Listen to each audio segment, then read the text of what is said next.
Cabinet मंत्री जयवीर सिंह का बयान। मैनपुरी पहुंचे कैबिनेट मंत्री जयवीर सिंह ने 147,68,000 की लागत से बन रहे मैनपुरी घंटाघर के सौंदर्यीकरण कार्य का कैबिनेट मंत्री जयवीर सिंह ने शिलान्यास किया, जिसके बाद उन्होंने पत्रकारों से वार्ता करते हुए कांग्रेस और अखिलेश यादव पर जमकर निशाना साधा।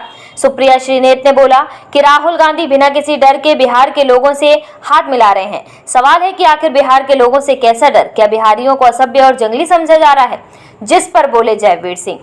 राष्ट्रपति ट्रंप ने कहा कि मैं हमेशा नरेंद्र मोदी का दोस्त रहूंगा, वह एक महान प्रधानमंत्री हैं। कहा कि लेकिन मुझे इस समय उनके द्वारा किए जा रहे काम पसंद नहीं आ रहे हैं, जिस पर बोले जयवीर सिंह। अखिलेश यादव का आगरा लखनऊ एक्सप्रेसवे पर बयान कि इलेक्ट्रॉनिक चालान को भाजपा का बताया है, जिस पर बोले जयवीर सिंह। पंजाब में आई बाढ़ को लेकर ईरान ने हमदर्दी जताई और कहा कि हम इस स्थिति में पंजाब के साथ हैं, जिस पर बोले जयवीर सिंह। मैनपुरी के सबसे हार्ड प्लेस मंडी के बीचों बीच और आबादी के ठीक बीचों बीच सबसे पुराने ऐतिहासिक स्थल पर जहाँ आप खड़े हैं, ये मैनपुरी का घंटाघर का इलाका है। और घंटाघर का विकास हो, पर्यटन सुविधाएं विकसित हो, ये लंबे समय से मैनपुरी की मांग रही थी। हम लोगों ने न सिर्फ पर्यटन विकास किया, योजना देने का काम किया है, बल्कि मैनपुरी का सबसे ऊंचा राष्ट्रीय ध्वज भी यहाँ स्थापित कराएंगे, जो मीलों दूर सर के मैनपुरी की आन बान शान बढ़ाने का काम कराएगा।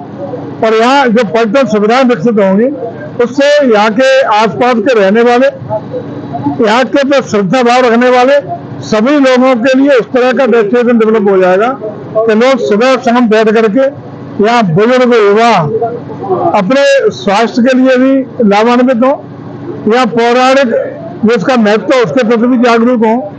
एक पुराना जो परंपरागत सबसे महत्वपूर्ण डेस्टिनेशन है, उसी स्वरूप में ये विकसित हो सके, ये हम लोगों का प्रयास है। इसके साथ ही साथ 1.5 करोड़ रुपए के लगभग की योजना शहर के लिए भी आज यहाँ शिलान्यासित हुई है। इन दोनों परियोजनाओं का जिनका लागत लगभग 2.5 करोड़ रुपया है, पूरे मैनपुरी वासियों के लिए, जनपद वासियों के लिए बहुत बहुत बधाई, जिसमें आप भी शामिल हैं, जो पत्रकार साथी हैं, ये भी मैनपुरी के। आप सब लोगों को बहुत बहुत बधाइयाँ, शुभकामनाएं। मंत्री जी, जीएसटी रिफॉर्म किया गया है, उसमें बिजली का टैक्स घटाया है, उस पर कांग्रेस काफी निशाना साध रही है। कांग्रेस की प्रवक्ता है सुप्रिया, उन्होंने कहा कि राहुल गांधी बिहार में जाकर के बिहार के लोगों को बिना डरे गले लगा रहे हैं। तो क्या बिहार के लोग इतने अच्छे हैं या उनसे डर किस बात का है? देखिए, हमें लगता है बिहार ऐसा स्टेट है जो राजनीतिक रूप से, सामाजिक रूप से, बौद्धिक रूप से बहुत ही संपन्न और समृद्धशाली स्टेट है। हमेशा राजनीतिक बदलाव जब हुआ है तो बिहार से हुआ है, राजनीतिक जागृति आई है तो वहां से हुई है।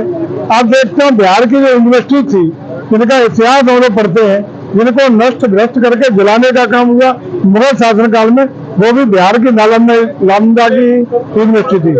तो बिहार बहुत जागरूक स्टेट है और उस जागरूक स्टेट को निश्चित रूप से वहाँ के लोग सामाजिक, राजनीतिक सभी निर्णय अपनी बुद्धि और विवेक से लेने का काम करते हैं। और लगातार उनका निर्णय बिहार को, जो पिछड़ा बिहार बनाने में जिन लोगों का काम हुआ, जिन लोगों का योगदान रहा, बिहार को अपराधियों से ग्रस्त करके अपराधियों का प्रदेश बनाने का काम, पिछड़ा प्रदेश बनाने का काम, हर तरीके से विकास में पीछे ले जाने का काम जिन लोगों के द्वारा हुआ, उसी के बाद बिहार के लोगों का निर्णय रहा कि लगातार एनडीए पर जो विकास की यात्रा चली, उन्होंने एनडीए को समर्थन दिया है। आगे भी निश्चित रूप से माननीय प्रधानमंत्री पर उन्हें आगाज श्रद्धा और विश्वास है कि बिहार को आगे ले जाने का कोई मादा रखता है, विकास करा सकता है, बिहार को एडवांस प्रदेश बना सकता है आर्थिकी के रूप में, अन्य स्वरूप में, तो वो केवल मोदी जी करा सकते हैं। इसलिए पुनः एक बार आगामी चुनाव में भी बिहार की जनता एनडीए को अपना आशीर्वाद देने का काम करेगी। डोनाल्ड ट्रंप ने एक बार फिर निशाना साधा है। उनका कहना है कि प्रधानमंत्री नरेंद्र मोदी बेहतर प्रधानमंत्री है, लेकिन उनके द्वारा जो कार्य किए जा रहे हैं वो मुझे पसंद नहीं है। देखिए, उनकी अपनी बातें हैं, वो जाने, लेकिन भारत अपने हितों के लिए, राष्ट्रीय हितों के लिए, देश के किसानों के हितों के संरक्षण के लिए, देश के उद्योगों के संरक्षण के लिए पूरी तरह प्रतिबद्धता से काम कर रही है। हमारी स्वतंत्र विदेश नीति है हम अपने राष्ट्रीय हित को कभी चोट नहीं आने देंगे, उसमें चाहे अमेरिका हो या अन्य देश हो, हम अपने हितों को सर्वोपरि रखते हुए ही कोई भी निर्णय लेने का काम करेंगे। आखिरी सवाल मंत्री जी, अखिलेश यादव का आगरा लखनऊ ब्रिज पे 8 लाख रुपए का चालान दिया है, जिस पर उन्होंने निशाना साधा। उन्होंने कहा कि जो चालान करने वाला है वो भी भाजपा का कोई ना कोई एजेंट। देखिए, जो आप भी गए होंगे आगरा एक्सप्रेस पे, चालान कौन काट रहा है? कोई भाजपा का व्यक्ति नहीं काट रहा, कोई आदमी नहीं काट रहा, इलेक्ट्रॉनिक उपकरण है। स्वतः स्पीड जब बढ़ती है तो अपने आप करता है। इसका मतलब इससे बड़ा झूठ, इससे बड़ा फर्जी फिल्म को हो नहीं सकता।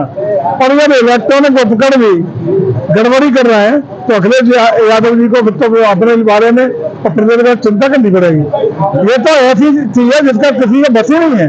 जो भी ओवर स्पीड होगा वो किसी की भी गाड़ी हो उसका चालान कटेगा, उसमें किसी का मानवीय अच्छे है ही नहीं।